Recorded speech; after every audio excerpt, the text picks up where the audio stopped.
مدرسہ دارالقرآن ابن مسعود میں تحفظ دینی مدارس اور دستار بندی کا شاندار انعقاد۔ ہماری مزید اپڈیٹس حاصل کرنے کے لیے سبسکرائب کر لیں تشریح نیوز کا یوٹیوب چینل اور لائک کمنٹ کرنا نہ بھولیے، اور فیس بک ٹویٹر پر بھی ہمیں فالو کیجیے۔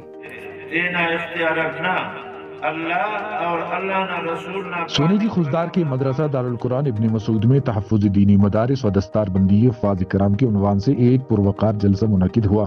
اس تقریب کی صدارت محتمم مدرسہ قاری سعد اللہ نے کی، جس میں علماء کرام، نامور خطبہ اور اہل علاقہ کی بڑی تعداد نے شرکت کی۔ جلسہ میں قاری عبداللہ، قاری مجیب الرحمن نے روح پرور تلاوت کلام پاک کیے۔ شاعر محمد عیسیٰ مجاہد نے اپنے کلام سے سامعین کے دلوں کو گرما دیا۔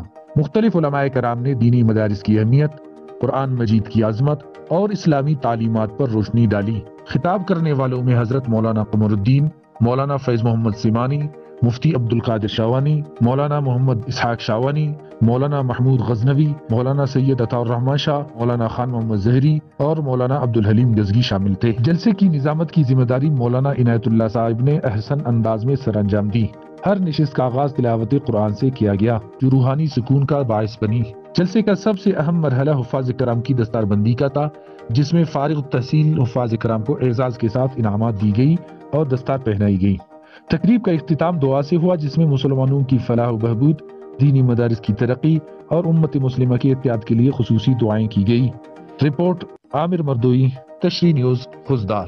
ابو بکر بن عبد الرشید روحانیت کا علاج کرنیٹیو دا حیوانہ فیہا خضدار مؤسسہ مدارس کا تحفظ